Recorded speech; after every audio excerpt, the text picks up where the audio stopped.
Salut à tous, c'est Laurent. Aujourd'hui, comme promis à la fin de la vidéo de la cafetière, on va réparer cette visseuse Spit SDI 108.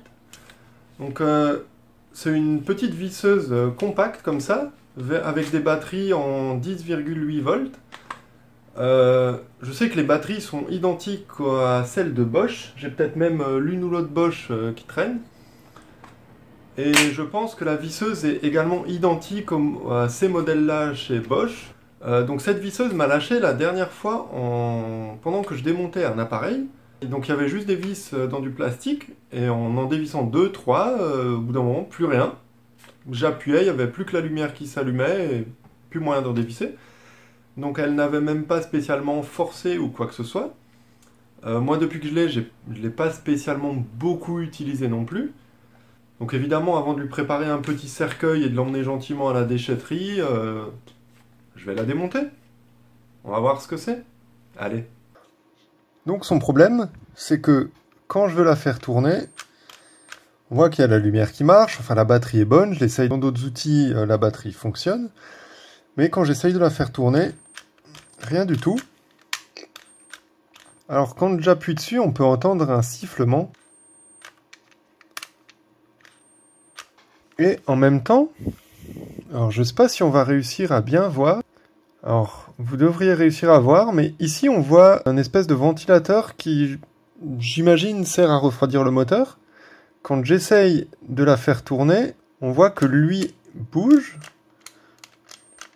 Donc là, comme ça, je dirais que le circuit de commande fonctionne, il essaye de le faire tourner, mais peut-être qu'il y a un blocage côté mécanique. Donc pour ça, il n'y a qu'une seule solution. Et pour ouvrir ma seule et unique visseuse, j'ai pas le choix que d'utiliser la force manuelle. Donc pour l'ouvrir, il y a 6 vis qui la retiennent ici.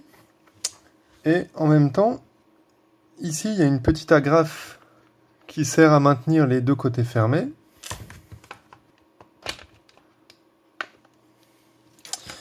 Voilà. Alors bon, elle n'est pas spécialement propre, mais elle n'est pas hyper sale, donc je ne sais pas si quelque chose peut être bloqué dedans. Sur cette partie-là, on a le moteur. Et ici, on a toute la partie engrenage, je pense, qui va servir à pouvoir régler l'embrayage ici. Et niveau commande, donc on a la batterie ici, le sélecteur de sens de rotation ici, l'interrupteur, et en partie commande, ouais, on a uniquement cette petite platine ici. Ah non, il y a aussi énormément de composants qui se cachent là en dessous. Et je vois tout de suite sur le circuit que ici il y a quelque chose de pas très joli. On a ici là le variateur. Donc le variateur se prend pas directement toute la puissance. On voit ici qu'il est raccordé sur la platine de gestion du coup. Et elle, je vois de suite dessus qu'il y a une résistance de shunt ici. Donc il surveille la consommation du moteur. Après, les parties noires dessus, je ne sais pas si c'est le circuit qui a cramé ou si c'est des projections dues au moteur. Parce que quand la platine est ici, on voit que cette projection noire ici tombe en face de la fenêtre ici du moteur. Donc le moteur, c'est un RS 550 VC 8518, donc je pense que le 8518 c'est l'année de fabrication 2018. Avant de vouloir l'essayer électriquement, on va déjà voir s'il est bloqué. Donc manuellement il tourne. Maintenant on voit qu'à chaque fois qu'il tourne, il donne une impulsion. Donc ça c'est peut-être dû au placement des aimants dedans qui veulent le stabiliser à une certaine position. Mais déjà il n'a pas l'air bloqué. Donc pour l'essayer, je vais déjà partir à... j'ai mis à 7 volts. Là, il part pas. Et si j'augmente à 10 volts, il arrive finalement à partir.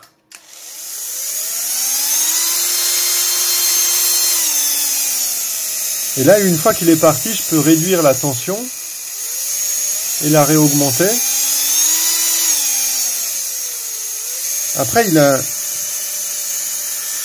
Et niveau couple, il a l'air il a l'air de pas peiner. Donc après, je pense que justement le circuit est là pour gérer son démarrage. Moi, je vais commencer par tester ces deux-là. Donc là, on a un MOSFET. Et ici, on a une double diode. Et la double diode, donc j'ai mon multimètre en mode diode. Ici, j'ai un court-circuit. Là aussi, j'ai un passage direct. Et en inversant, pareil. Donc certes, je le mesure en circuit. Mais pour qu'il y ait un passage aussi franc, c'est bizarre. Et au passage, les soudures, elles sont vraiment pas terribles, hein. Et là, pareil. Donc double diode sortie, je peux la tester correctement. Donc là, je suis dans un sens bloquant, j'ai un court-circuit. Sens passant de la première diode, court-circuit. Et deuxième diode, sens passant, j'ai 0,25, ce qui est plus faible que les 0,5, 0,6 que je devrais avoir. Et sens bloquant, là, elle bloque correctement. Mais il y en a quand même une des deux qui est HS. Ce qui est bizarre, c'est que donc la double diode est retirée. Hein, on le voit ici. Et quand j'essaye, bah, le moteur, il fonctionne très bien.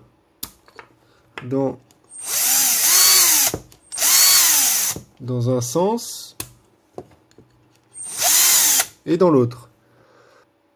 Pour comprendre pourquoi ça fonctionne sans la diode alors qu'avec une diode flinguée ça marchait pas, j'ai fait un petit schéma. Et en fait, les deux diodes du composant sont en parallèle sur le moteur, donc servent de diode d'anti-roue libre. Et du coup, effectivement, si rien qu'une des deux est flinguée, bah, le moteur va être court-circuité et on aura un passage énorme de courant et le moteur ne va pas tourner. Et sur le schéma, il y a ce composant-là qui est un interrupteur inverseur qui se trouve dans le variateur au doigt.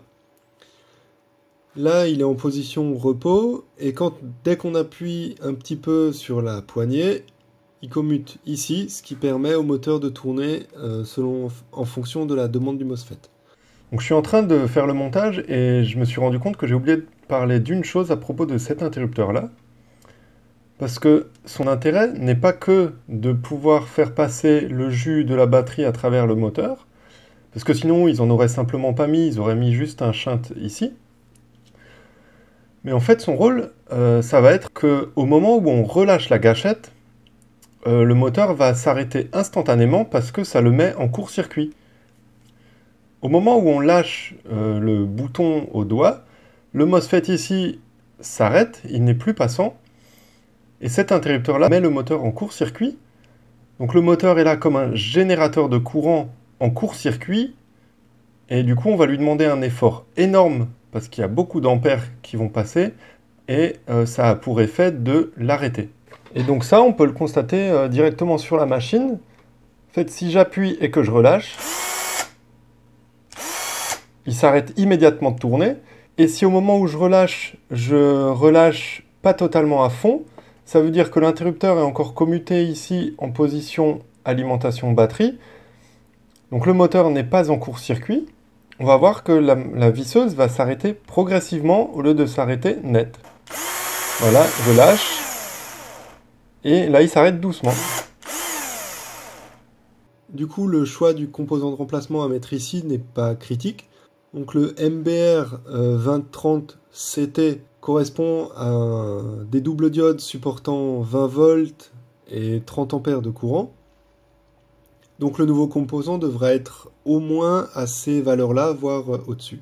Et comme bien souvent, j'en ai profité pour commander chez RS la double diode, vu que les frais de port sont gratuits le week-end. Donc j'ai commandé ça samedi, on est mercredi et je les ai reçus. Par contre, j'ai commandé 2 articles et ils m'ont envoyé 2 lettres. Alors moi, ça me dérange pas, mais pour eux, ça doit pas être très rentable de faire ça. Je sais pas pourquoi ils n'ont pas tout regroupé dans un. Et du coup, en remplacement, j'ai pris le modèle de chez ST, qui était moins cher que celui d'origine, un 20 ampères 30 volts. Donc là, on peut faire passer 2 fois plus de courant. Donc, au moins, il devrait plus lâcher de sitôt. Et donc celui-là, on peut le tester. Dans le sens bloquant, il est bien bloquant sur les deux. Et dans le sens passant, il est bien passant dans les deux avec un seuil de 0,2 volts. Bon, nouvelle diode montée et sans suspense, ça tourne. Maintenant, tout ce qu'il me reste à faire, c'est rentrer tout ça là-dedans. Ça va être une bonne partie de plaisir, je crois. Et voilà, donc elle est refermée. Alors, c'est pas évident à tout replacer correctement dedans, parce qu'il faut que les fils soient bien positionnés comme il faut pour pas les écraser. Il faut que l'interrupteur ici soit bien. Enfin, c'est pas évident. Ça fait plusieurs mois déjà que je l'ai réparé. Je m'en suis bien servi dans du bois et tout depuis quelques temps. Aucun problème, elle marche comme au premier jour. Donc, comme dirait Philippe, encore une victoire de canard. Allez, n'oubliez pas de liker la vidéo, mettez un petit pouce, abonnez-vous si c'est pas déjà fait, et on se revoit bientôt pour une autre vidéo ou un autre live. Allez, à plus!